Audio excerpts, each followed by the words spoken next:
जय हिंद दोस्तों, वंदे मातरम। मैं सुदर्शन सिंह स्वागत करता हूं आप सभी का अपने YouTube channel Darshan classes with Shiv में एक नई वीडियो के साथ। जैसा कि सुबह की वीडियो में हमने आपसे यूपी टेट का सिलेबस डिस्कस किया था, उसमें कौन कौन से सब्जेक्ट हैं, कितने नंबर का कौन सा सब्जेक्ट पूछा जाता है, इस पर हम लोगों ने चर्चा कर ली थी। ये अब हम लोग मनोविज्ञान की पहली क्लास लेकर के आए हैं। ये पहली क्लास है मनोविज्ञान की। इसमें मनोविज्ञान का इतिहास इस वीडियो में हम लोगों ने चर्चा किया है और इससे बहुत प्रश्न पूछे जाते हैं। संभव है कि इसी वीडियो से आप लोगों को 1-2 नंबर देखने को मिल जाएं। तो शुरू से लेकर के अंत तक पूरी वीडियो ज़रूर देखिएगा। मनोविज्ञान के इतिहास पर हम लोग चर्चा कर रहे हैं। जितनी भी इम्पोर्टेंट बातें हैं इसमें आप लोगों को बताई जाएंगी, और अगर क्लास अच्छी लग जाए तो हमारे चैनल को ज़रूर सब्सक्राइब करिएगा, ताकि आने वाली क्लासेस आप लोगों को मिलती रहें और निःशुल्क आप लोग टेट की तैयारी, टेट, सुपर टेट और सी टेट तीनों की तैयारी आप लोग निःशुल्क हमारे चैनल के माध्यम से करते रहें। बहुत इम्पोर्टेंट क्लास है, तो शुरू से लेकर के अंत तक ज़रूर देखिएगा। ज़रूर आपको सारी बातें समझ में आएंगी। बहुत अच्छा मैटर है, चुना हुआ डेटा है सारा आपकी परीक्षा के लिए। जो महत्वपूर्ण है वो सारी बातें इसमें हम लोग डिस्कस करेंगे। ज़्यादा बहुत मैटर नहीं होगा, तो आप लोग कॉपी पेन लेकर के बैठ जाइएगा और वीडियो शुरू से लेकर के अंत तक ज़रूर देखिएगा। और जितना जो कुछ होगा हम लोग इसमें चर्चा करेंगे। आप लोग एक एक पॉइंट अच्छे से नोट कर लीजिएगा अपनी कॉपी में, क्योंकि परीक्षा के टाइम हमारा जो हमारे नोट्स होते हैं वही हमारे सच्चे साथी होते हैं। उन्हीं के माध्यम से हम लोग अच्छे से रिवीजन कर पाते हैं। तो आप लोग ज़रूर इन बातों का ध्यान दीजिएगा कि नोट्स आप ज़रूर बनाते रहिएगा, उसमें लापरवाही मत कीजिएगा, जिससे आप आगे आने वाले समय में आप लोग रिवीजन भी कर सकें अपने नोट्स से। तो चलिए देखते हैं, शुरू करते हैं आज की क्लास को। देखिए, हम लोग मनोविज्ञान का इतिहास देखने जा रहे हैं। मनोविज्ञान का इतिहास, कैसे ये मनोविज्ञान बना, क्या हुआ, कैसे कौन कौन सी घटना घटी, इसके बारे में हम लोग चर्चा करेंगे। तो देखते हैं कि 16वीं शताब्दी में मनोविज्ञान की उत्पत्ति हुई। अगर ये प्रश्न पूछ लिया जाता है अक्सर कि मनोविज्ञान की उत्पत्ति कब हुई, तो याद रखिएगा मनोविज्ञान की उत्पत्ति 16वीं शताब्दी में हुई थी। और एक क्वेश्चन, अधिगम मनोविज्ञान का जनक, इम्पोर्टेंट है, पूरा ये पेज इम्पोर्टेंट है, बल्कि पूरी वीडियो ही इम्पोर्टेंट है। तो आप लोग इसको ज़रूर नोट्स बना लीजिएगा इम्पोर्टेंट लगा करके। सारे प्रश्न बहुत अच्छे देखने को मिलेंगे, इनसे प्रश्न बहुत पूछे जाते हैं। तो अधिगम मनोविज्ञान का जनक कौन है? एबिंगहॉस। इम्पोर्टेंट बात है, याद रखिएगा कि अधिगम मनोविज्ञान के जनक कौन है? एबिंगहॉस हैं। नेक्स्ट देखते हैं पॉइंट, मनोविज्ञान शब्द लैटिन भाषा के 2 शब्दों साइकी प्लस लोगोस से बना है, जिसका अर्थ है आत्मा का अध्ययन। देखिए कितना इम्पोर्टेंट है ये पॉइंट, और ये बहुत पूछा जाता है कि जो मनोविज्ञान शब्द है ये किस भाषा से लिया गया है, तो लैटिन भाषा से लिया गया है। जो साइकोलॉजी शब्द है वो लैटिन भाषा से लिया गया है। मनोविज्ञान को इंग्लिश में कहते हैं ना साइकोलॉजी, तो जो साइकोलॉजी शब्द है ये लैटिन भाषा के 2 शब्दों से मिलकर के बना है। कौन कौन से? साइकी प्लस लोगोस, जिसका अर्थ क्या है? आत्मा का अध्ययन। याद रखिएगा ये बात कि अगर आपसे पूछ दे साइकोलॉजी का अर्थ क्या है, तो आत्मा का अध्ययन। और लैटिन भाषा के किन 2 शब्दों से बना है? तो साइकी प्लस लोगोस। इम्पोर्टेंट है, पूरा ये पेज इम्पोर्टेंट है। इसको अच्छे से सारी बातें आप लोग याद कर लीजिएगा, स्क्रीनशॉट ले लीजिएगा, अपने नोट्स तैयार कर लीजिएगा। आई होप आप लोगों को इतनी बातें समझ में आ गई होंगी। चलिए बढ़ते हैं अगले नेक्स्ट पेज पे। चलिए देखते हैं आगे। अब देखिए, ये इम्पोर्टेंट बातें हैं, इनको ज़रूर आप लोग ध्यान दीजिएगा। इम्पोर्टेंट बातें हैं, ये अक्सर पूछी जाती हैं कि आत्मा का विज्ञान। नंबर 1 देखिए, सबसे पहले आत्मा का विज्ञान बना। पीछे हमने आप लोगों को बताया, देखिए साइकी प्लस लोगोस, इसका अर्थ क्या होता था? आत्मा का विज्ञान। कब? 16वीं शताब्दी में। पीछे हमने आप लोगों को बताया ये। आगे देखते हैं, सबसे पहले देखिए मनोविज्ञान को आत्मा का विज्ञान कहा गया। सबसे पहले क्या कहा गया? मनोविज्ञान को आत्मा का विज्ञान कहा गया। ये पूछा भी जाता है परीक्षा में कि सबसे पहले मनोविज्ञान को क्या कहा गया, तो और कब कहा गया, ये भी पूछा जाता है। कब कहा गया? तो 16वीं शताब्दी में। और 17वीं शताब्दी के प्रारंभ तक जो मनोविज्ञान है वो 16वीं शताब्दी में या 17वीं शताब्दी के प्रारंभ तक आत्मा का विज्ञान था। 17वीं शताब्दी के प्रारंभ तक मनोविज्ञान आत्मा का विज्ञान कहा जाता था। देखते हैं, प्राचीन यूनान से लगभग 17वीं शताब्दी के प्रारंभ तक प्लेटो, सुकरात, अरस्तु जैसे दार्शनिकों ने इसे आत्मा का विज्ञान कहा। तो ये पूछा भी जाता है परीक्षा में कि शुरुआत में मनोविज्ञान किस नाम से जाना जाता था? तो 16वीं शताब्दी में कह लो या फिर 17वीं शताब्दी के प्रारंभ तक, है ना। 17वीं शताब्दी का जब तक प्रारंभ नहीं हुआ तब तक, अर्थात 16वीं शताब्दी में जो मनोविज्ञान है उसको आत्मा का विज्ञान कहा जाता था। इम्पोर्टेंट बात है, याद रखिएगा। नेक्स्ट आगे बढ़ते हैं। फिर मन का विज्ञान, यही जो आत्मा का विज्ञान है, जो मनोविज्ञान है, ये पहले आत्मा का विज्ञान बनी, फिर उसके बाद ये मन का विज्ञान इसका नाम पड़ गया। क्या नाम पड़ा? मन का विज्ञान नाम पड़ गया। देखते हैं क्यों पड़ गया। 17वीं शताब्दी के आसपास इटली के पोम्पालॉजी ने इसे मन का विज्ञान कहा। देखिए इंपॉर्टेंट बात है कि 17वीं शताब्दी के आसपास जो इटली के मनोवैज्ञानिक थे पोम्पालॉजी, ये नाम याद रखिएगा कि मन, ये अक्सर प्रश्न पूछा जाता है, इंपॉर्टेंट है। ये प्रश्न पूछा जाता है कि मनोविज्ञान को मन का विज्ञान किसने कहा, है ना। तो ये इंपॉर्टेंट है प्रश्न, इसको ज़रूर आप लोग नोट कर लीजिएगा कि इटली के जो मनोवैज्ञानिक पोम्पालॉजी हैं उन्होंने मनोविज्ञान को मन का विज्ञान कहा। और यह आत्मा से मन का विज्ञान बन गया। फिर देखिए, जो ये पहले मनोविज्ञान, जो सबसे पहले आत्मा का विज्ञान था, तो ये मन का विज्ञान कब बन गया? 17वीं शताब्दी के आसपास, जब इटली के पोम्पालॉजी ने इसे मन का विज्ञान कह दिया, तब ये आत्मा से मन का विज्ञान, आत्मा से फिर ये मन का विज्ञान बन गया। आई होप आप लोगों को ये बातें समझ में आ रही होंगी, अच्छी लग रही होंगी बातें, इम्पॉर्टेंट हैं। आप धैर्य रखिएगा, पूरी वीडियो को ज़रूर देखिएगा, आने वाली वीडियोज़ को भी देखिएगा। आप लोगों को निश्चित रूप से सारा इम्पॉर्टेंट डेटा मिलेगा। परीक्षा में आपको उससे प्रश्न देखने को भी मिलेंगे। आप बस नोट्स बनाते रहिएगा और समय दर समय उनका रिवीजन भी करते रहिएगा। सारे इम्पॉर्टेंट नोट्स आप लोगों को मिलेंगे। और हमारे चैनल को सब्सक्राइब करके बेल आइकन ज़रूर दबा लीजिएगा, जिससे आने वाली परीक्षा के लिए आपकी बेहतरीन तैयारी के लिए आप तक वीडियो पहुंचती रहें। निश्चित रूप से आप हमारी वीडियोज़ देख करके जाइएगा, नोट्स बना लीजिएगा, रिवीजन कर लीजिएगा। निश्चित रूप से आप लोगों को 30 में से 30 प्रश्न देखने को निश्चित रूप से मिलेंगे। कोई क्वेश्चन इधर उधर नहीं जाएगा। सारे क्वेश्चंस आप लोगों को 30 में से 30 सारे के सारे क्वेश्चंस आप लोगों को हमारी क्लास से देखने को मिलेंगे। चलिए आगे देखते हैं। अगला देखिए, चेतना का विज्ञान। फिर उसके बाद ये जब मन का विज्ञान बन गया, पहले आत्मा का विज्ञान बनी, फिर उसके बाद ये मन का विज्ञान जब मनोविज्ञान बन गया, उसके बाद चेतना का विज्ञान बन गया। देखते हैं 19वीं शताब्दी से 20वीं शताब्दी की शुरुआत तक ये चेतना का विज्ञान 19वीं शताब्दी में बना और 20वीं शताब्दी की शुरुआत तक चेतना का विज्ञान के नाम से मनोविज्ञान को जाना जाता रहा। ठीक है ना। 19वीं शताब्दी से लेकर के 20वीं शताब्दी की शुरुआत तक जो मनोविज्ञान है इसे चेतना का विज्ञान नाम से जाना जाता रहा। क्यों जाना जाता रहा? चलिए देखते हैं। इम्पॉर्टेंट पेज है, बहुत इम्पॉर्टेंट पेज है ये भी, बल्कि पूरा डेटा ही इम्पॉर्टेंट है।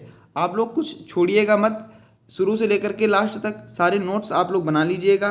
महत्वपूर्ण बातें सारी इसमें ली गई हैं वीडियो में, ज़रूर इनसे आपको प्रश्न मिलेंगे। अगर आप लापरवाही करेंगे, नोट्स नहीं बनाएंगे, तो फिर आपको यही लगेगा कि आपने पढ़ा तो था वीडियो में, लेकिन नोट्स ना बनाने की वजह से, रिवीजन के अभाव में आप लोगों का प्रश्न गलत हो गया। तो जो बातें जैसे बताई जा रही हैं, नोट्स बनाते रहिएगा, ज़रूर आप लोगों को इनसे प्रश्न देखने को मिलेंगे। देखिए, 1879 ईस्वी में जर्मनी के लिपजिंग शहर में, कौन से शहर में? लिपजिंग शहर में विल्हेम वुंड ने, किसने? विल्हेम वुंड ने मनोविज्ञान की पहली प्रयोगशाला स्थापित की। इन्होंने चेतना के अध्ययन पर जोर दिया। इनका मानना था कि चेतना एक संरचना है और इनका सिद्धांत संरचनावाद कहलाया। क्या कहलाया? संरचनावाद। देखिए कितने इंपॉर्टेंट आप लोगों को नोट्स इसमें मिल गए, कितनी इंपॉर्टेंट बातें मिल गई। देखते हैं, अगर प्रश्न पूछे कि जर्मनी 1879 ईस्वी में जर्मनी के किस शहर में विलियम वुंड ने मनोविज्ञान की प्रयोगशाला खोली, तो लिपजिंग शहर में खोली, है ना। और मनोविज्ञान की पहली प्रयोगशाला किसने खोली? विलियम वुंड ने खोली। पहली प्रयोगशाला कहाँ खोली? जर्मनी के लिपजिंग शहर में। और विलियम वुंड ने कब मनोविज्ञान की पहली प्रयोगशाला खोली? 1879 ईस्वी में। देखिए कितने सारे प्रश्न आप लोगों को इस लाइन से मिल रहे हैं कि मनोविज्ञान की पहली प्रयोगशाला किसने खोली, तो देखिएगा विलियम वुंड ने खोली। कब खोली? 1879 ईस्वी में खोली। कहाँ खोली? जर्मनी के लिपजिंग शहर में खोली। 3-4 क्वेश्चन आप लोगों को यहीं से मिल रहे हैं, सारे इंपॉर्टेंट हैं, परीक्षा में पूछे भी जाते हैं, ठीक है ना। देखिएगा, और इन्हीं विलियम वुंड ने, इन्होंने चेतना के अध्ययन पर जोर दिया। चेतना के अध्ययन पर जोर किसने दिया? विलियम वुंड ने दिया। और विलियम वुंड का मानना था कि चेतना जो है वो एक संरचना है, चेतना एक संरचना है। इसी वजह से जो विलियम वुंड का सिद्धांत है उसे नाम दिया गया संरचनावाद। ये इम्पोर्टेंट है, याद रखिएगा कि संरचनावाद का सिद्धांत किसने दिया। ये संरचनावाद सिद्धांत किससे संबंधित है? तो विलियम वुंड से संबंधित है। संरचनावाद विलियम वुंड से संबंधित है। इम्पोर्टेंट है, सारी बातें याद रखिएगा कि 19वीं शताब्दी से 20वीं शताब्दी की शुरुआत तक जो है चेतना का विज्ञान, जो मनोविज्ञान है उसे चेतना का विज्ञान नाम से जाना गया। और 1879 में जर्मनी के लिपजिंग शहर में विलियम वुंड ने मनोविज्ञान की पहली प्रयोगशाला भी स्थापित की। और इन्होंने चेतना के अध्ययन पर जोर दिया और इनका मानना था कि चेतना एक संरचना है और इनका सिद्धांत संरचनावाद कहलाने लगा। आई होप आप लोगों को क्लास अच्छी लग रही होगी, ये बातें समझ में आ गई होंगी। चलिए बढ़ते हैं नेक्स्ट पेज पर। प्रयोगात्मक मनोविज्ञान के जनक विलियम वुंड हैं। ये देखिए, ये भी इम्पोर्टेंट लाइन है, वेरी इंपॉर्टेंट लाइन है। ये अक्सर पूछा जाता है कि जो प्रयोगात्मक मनोविज्ञान है इसके जनक कौन हैं, तो विलियम वुंड। क्यों हैं? क्योंकि पहली प्रयोगशाला भी विलियम वुंड ने खोली थी। इसको रिलेट करिएगा कि पहली मनोविज्ञान की प्रयोगशाला 1879 ईस्वी में जर्मनी के लिपजिंग शहर में विलियम वुंड ने खोली थी। तो जब प्रयोगशाला पहली विलियम वुंड खोल रहे हैं तो फिर जो प्रयोगात्मक मनोविज्ञान के जनक भी वही कहे जाएंगे, क्योंकि पहले प्रयोग करना इन्होंने स्टार्ट किया। तो प्रयोगात्मक मनोविज्ञान के जनक विलियम वुंड हैं। आगे चलकर आगे देखते हैं, एक और बात है याद रखिएगा कि विलियम वुंड के बाद थोड़े समय बाद प्रकार्यवाद के जनक, किसके जनक? प्रकार्यवाद के जनक। ये सारी चीज़ें आपको आगे वीडियो में पढ़ाएंगे कि प्रकार्यवाद क्या होता है, संरचनावाद क्या होता है, ये सारी बातें आप लोगों को पढ़ाएंगे। तो आगे चलकर प्रकार्यवाद के जनक विलियम जेम्स, इनका नाम भी आप लोग याद रखिएगा, बहुत इनका नाम आप लोगों को सुनने को मिलेगा। प्रकार्यवाद के जनक कौन हैं? विलियम जेम्स हैं। प्रकार्यवाद के जनक विलियम जेम्स ने 1890 ईस्वी में कैम्ब्रिज में दूसरी प्रयोगशाला खोली। ये इंपॉर्टेंट लाइन है, ये भी याद रखिएगा कि थोड़े समय बाद 1879 में विलियम वुंड ने पहली प्रयोगशाला खोली लिपजिंग शहर में जर्मनी के। और 1890 में जो विलियम जेम्स हैं, जो कि प्रकार्यवाद के जनक कहे जाते हैं, विलियम जेम्स प्रकार्यवाद के जनक कहे जाते हैं, इन्होंने 1890 ईस्वी कैम्ब्रिज में दूसरी प्रयोगशाला खोली। ठीक है ना। आप लोगों को बात इतनी समझ में आ गई होगी। और आगे देखते हैं, विलियम जेम्स को मनोविज्ञान का जनक कहा जाता है। बहुत इंपॉर्टेंट है, जो ये विलियम जेम्स हैं इनको मनोविज्ञान का जनक कहा जाता है। याद रखिएगा, आधुनिक मनोविज्ञान के जनक विलियम जेम्स हैं। इंपॉर्टेंट बात है, याद रखिएगा, आधुनिक मनोविज्ञान के जनक विलियम जेम्स हैं। और विलियम वुंड को हमने आपको क्या बताया था, विलियम वुंड ने संरचनावाद का सिद्धांत किसने दिया, विलियम वुंड ने दिया। और प्रकारवाद के जनक कौन हैं, विलियम जेम्स हैं। और विलियम जेम्स को ही मनोविज्ञान का जनक कहा जाता है। ये सारी बातें आप लोग याद रखिएगा। और ये पुस्तक है, बुक है, बहुत पूछी जाने वाली बुक है। आप लोगों को वीडियो में जिस मनोवैज्ञानिक के बारे में हम लोग बताएंगे उसकी साथ ही साथ में बुक भी बता देंगे, क्योंकि एग्जाम्स में बुक पूछ लेता है, अक्सर पूछता है, तो वो भी हम लोग बताते चलेंगे। तो जैसे ये बुक है the principle of psychology, important book है, इसको जरूर याद रखिएगा। द प्रिंसिपल ऑफ साइकोलॉजी ये किसकी पुस्तक है, विलियम जेम्स की पुस्तक है। The principle of psychology William James की पुस्तक है, याद रखिएगा, इंपॉर्टेंट है बात ये। द प्रिंसिपल ऑफ साइकोलॉजी मनोविज्ञान के सिद्धांत, इसका हिंदी रूपांतरण क्या होगा, मनोविज्ञान के सिद्धांत। ये पुस्तक किसकी है, विलियम जेम्स की। याद रखिएगा, ये बुक इंपॉर्टेंट है। चलिए आगे बढ़ते हैं। फिर व्यवहार का विज्ञान, उसके बाद जो ये मनोविज्ञान है ये व्यवहार का विज्ञान बन गई।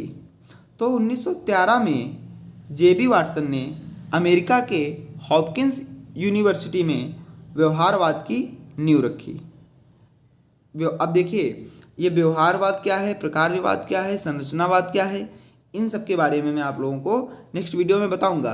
पहले आप लोगों को मनोविज्ञान का हमने ये ओवरऑल परिचय दे दिया है कि किस प्रकार से मनोविज्ञान आत्मा का विज्ञान बनी, फिर मन का विज्ञान बनी, फिर चेतना का विज्ञान बनी, और वर्तमान में जो मनोविज्ञान चल रही है इसे व्यवहार का विज्ञान माना जाता है।